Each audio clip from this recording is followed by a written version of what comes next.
The versatile Dri-Ease AirPath and Dri-Pod blowers dry in all directions at once. Their design directs high-velocity air across floors in a 360-degree pattern. They are ideal for drying carpets fast, after cleaning, or spills, and for drying tile or any hard surfaces after cleaning.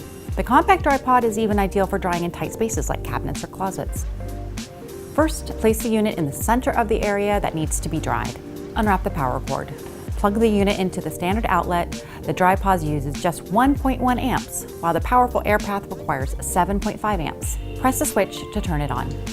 The airflow is powerful, so be sure not to pick up either blower while running. When drying carpets or hard surface floors, the Dri-Pod dries 5 feet in all directions for the blower, or about 78 square feet. The AirPath dries 12 feet in all directions, covering about 450 square feet for almost 6 times the area of the Dri-Pod. After 10 minutes, turn the blower off and check drying for progress. If the carpet or floor is dry, reposition the blower to another damp area. When finished, wrap the cord again. For drying after leaks or floods, be sure to check out other Dri-Ease blowers with focused high-velocity airflow for faster drying.